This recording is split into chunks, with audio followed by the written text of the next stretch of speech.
Hi friends, ನಿಮಗೆ ತಿಳಿದಿದೆಯೇ ಭಾರತದ ಒಂದು ಅದ್ಭುತ ಕೋಟೆಯನ್ನು ಪೂರ್ವದ ಟ್ರಾಯ್ ಅಂದರೆ ಟ್ರಾಯ್ ಆಫ್ ಈಸ್ಟ್ ಎಂದು ಕರೆಯಲಾಗುತ್ತದೆ. ಟ್ರಾಯ್ ಅಂದರೆ ಯುದ್ಧ ನಡೆಯುವ ಕೋಟೆ ಎಂದರ್ಥ. ಈ ಕೋಟೆಯನ್ನು ಗೆಲ್ಲುವುದು ಅಸಾಧ್ಯದ ಮಾತಾಗಿತ್ತು. ಆ ಕೋಟೆಯು ಯಾವುದೆಂದು ತಿಳಿಯೋಣ ಬನ್ನಿ.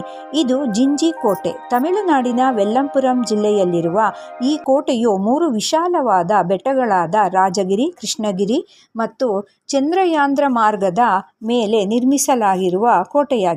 ಮೊದಲಿಗೆ 9ನೇ ಶತಮಾನದಲ್ಲಿ ಚೋಳರು ನಿರ್ಮಿಸಿ, ನಂತರ ವಿಜಯನಗರ ಸಾಮ್ರಾಜ್ಯವು 13ನೇ ಶತಮಾನದಲ್ಲಿ ಇದನ್ನು ಮತ್ತಷ್ಟು ಗಟ್ಟಿಯಾಗಿ ನಿರ್ಮಿಸಿದರು.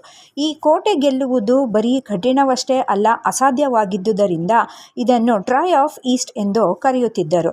17ನೇ ಶತಮಾನದಲ್ಲಿ ಛತ್ರಪತಿ ಶಿವಾಜಿಯು ಈ ಕೋಟೆಯನ್ನು ಗೆದ್ದಿದ್ದರು. ಆದರೆ ಮೊಘಲರ ರಾಜನಾದ ಔರಂಗಜೇಬನು ಈ ಕೋಟೆ ವಶಪಡಿಸಿಕೊಳ್ಳಲು ಸತತ 8 ವರ್ಷಗಳ ಕಾಲ ಬೆಟ್ಟಗಳನ್ನು ಮುತ್ತಿಗೆ ಹಾಕಿದ್ದುದನ್ನು ನಂತರ ಫ್ರೆಂಚ್ ಮತ್ತು ಬ್ರಿಟಿಷರ ಕೈ ಸೇರಿತು.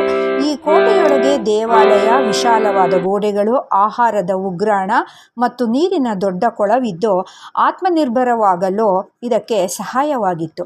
ಇಲ್ಲಿನ ನೀರು ಸರಬರಾಜಿನ ವ್ಯವಸ್ಥೆ ಬಹಳ ನಿಖರ ಹಾಗೂ ನಿಗೂಢವಾಗಿದ್ದು ಶತ್ರುಗಳು ಯಾವುದೇ ರೀತಿಯ ಉಪಟಳ ಮಾಡಲು ಸಾಧ್ಯವಾಗಿರಲಿಲ್ಲ. ಇಂದು ಭಾರತೀಯ ಪುರಾತತ್ವ ಇಲಾಖೆಗೆ ಸೇರ್ಪಡೆಯಾಗಿ ರಕ್ಷಿಸಲ್ಪಟ್ಟಿರುವ ಜಿಂಜಿ ಕೋಟೆಯು ಯುನೆಸ್ಕೋ ಪಟ್ಟಿಯಲ್ಲಿ ಸ್ಥಾನವನ್ನು ಪಡೆದಿದೆ.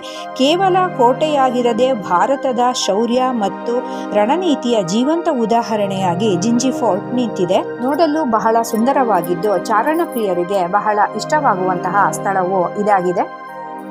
ಈ ಮಾಹಿತಿ ನಿಮಗೆ ಇಷ್ಟ ಆಗಿದ್ರಲ್ಲಿ ಲೈಕ್, ಶೇರ್, ಸಬ್ಸ್ಕ್ರೈಬ್ ಮಾಡಿ. ಧನ್ಯವಾದಗಳು.